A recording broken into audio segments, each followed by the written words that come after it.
you want to get faster over 5k and even run a 5k PB, then you're in the right place, because in this video I'm going to give you not the obvious sessions that most YouTubers trot out. I'm going to give you some less obvious sessions that are enjoyable and highly beneficial. They took me from a 21-minute 5k to 17:15, and Mary from 22 to sub 20.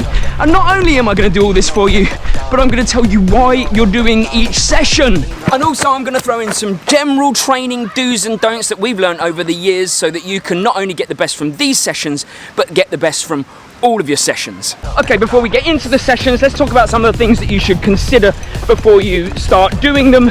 And that is what I would call non-negotiables of all of this. And also time scales. I would say you want to train for about 10 weeks.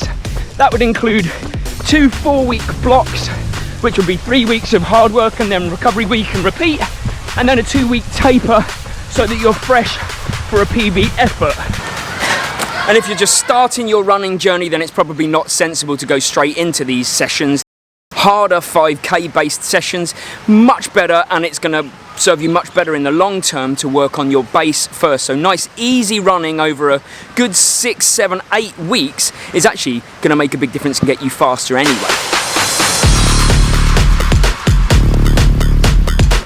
Oh my goodness, this is why they call it rainy season over here. So the next thing I've got to do after this run is cool down, and that's another non-negotiable, is to make sure you warm up before these types of sessions with some good drills. I'll link a video here, and then cool down after. You're gonna need to recover. Right, I need to get home to actually give you the sessions. And the last thing that's worth mentioning before we actually get on with the sessions is how many times a week you should do these. And if you're a newer runner, if you've just begun your running journey, I'm gonna say once a week is absolutely fine. If you're more experienced and you kind of know how your body responds to these kind of things, twice a week is okay. So there you go, no more than that though. And before we get into these sessions, and by the way, number 1 and 5 are my favorite, do me the favor of subscribing to the channel and let me help you more. Right.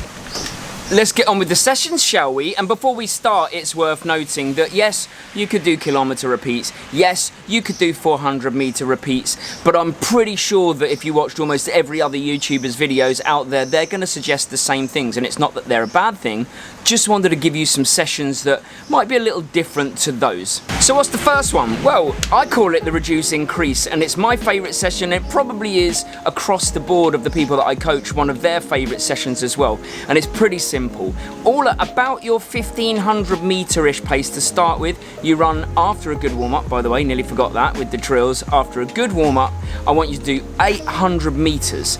Then you walk for 200 metres. Then you do 2 lots of 600 metres, and again you walk for 200 metres between each. Then you do 3 lots of 400 metres, all still at the 1500-ish metre pace. Walk for 200 metres. Then you start to get faster. 4 lots of 300 metres at about your kilometre pace with a 100 metre walk between, so a little bit less recovery.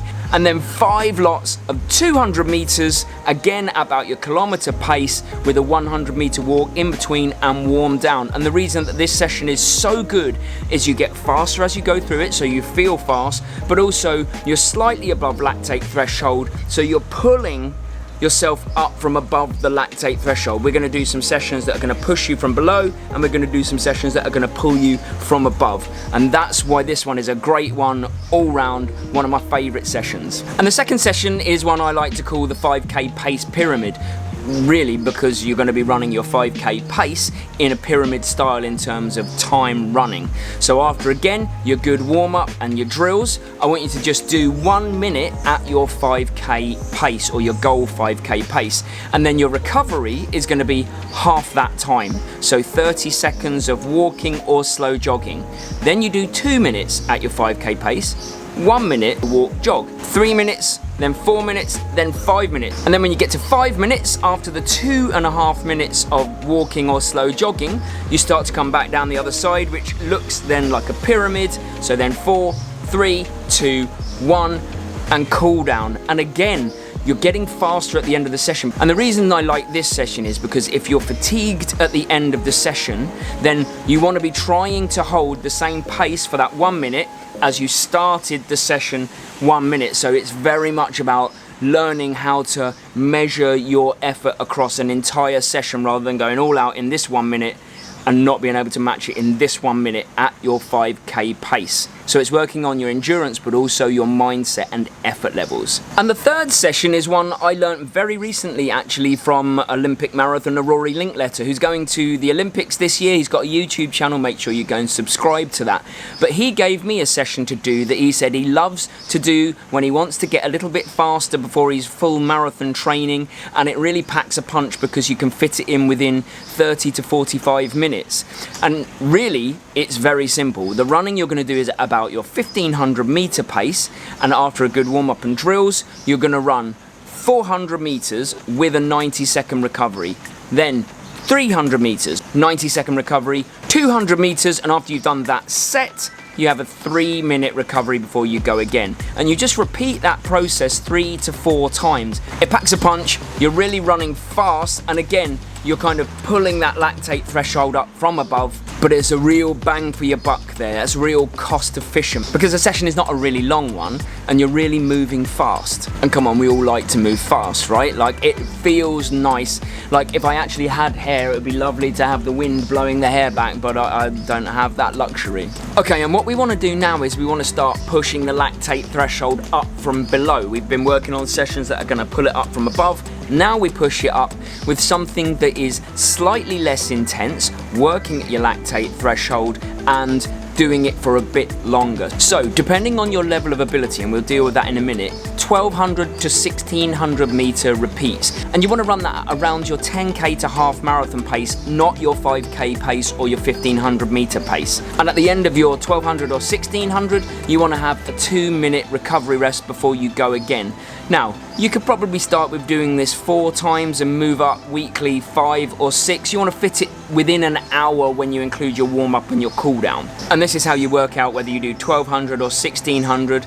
If you run a 5k, or you're aiming to run a 5k in around sub 20 pace, 20, 21, 22, then I would say 1600 meters is fine. That's going to take you roughly 6, 7, 8 minutes, something like that.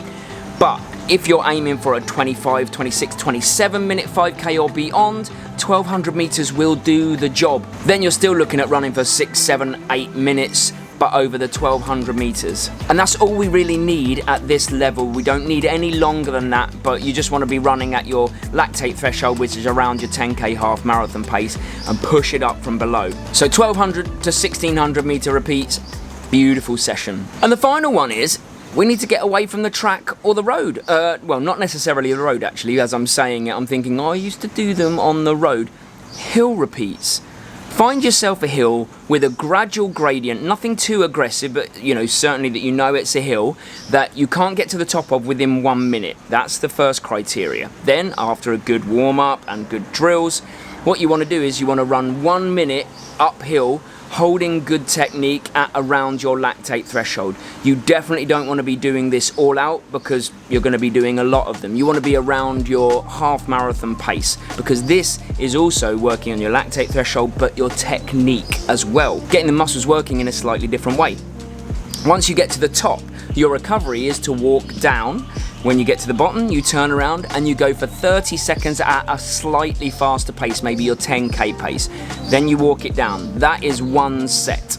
And then you want to fit that into around an hour. So 1 minute up, walk down, turn around, 30 seconds up, walk down. Keep repeating that. Hold good technique. Try and make sure that you're at a manageable pace from the start to the end, because you absolutely don't want to blow out in the first one and it be a really torrid affair by the end. And once you've done that, make sure of a really good cool down, stretch, foam roll, whatever it is that gets you recovered. And if you factor in those 5 sessions over a 10-week period, maybe rotate them, do twice each, then I think you're going to stand a pretty decent chance of running a fast 5k come the end of it. But what do you do in the rest of the sessions? Well, that's pretty easy. Most of the time you should be running easy, building that aerobic base so that you're able to actually put the fast stuff on top of it. Without this base, you're unable to actually utilize all the fast stuff you've got over a longer period of time. So you've got to kind of marry the two together. You've got to run slow to run fast, and you've got to run fast to run fast. All right, Go out there, try those sessions. Hopefully you've learned a little something that you can take away, and if you did, then be sure to subscribe to the channel. And if you like the video, you're definitely also gonna like this video, which is the big problem with running slow to get faster. See you on Wednesday, first Chicago Marathon training series video coming. Whoop whoop! I'm actually terrified.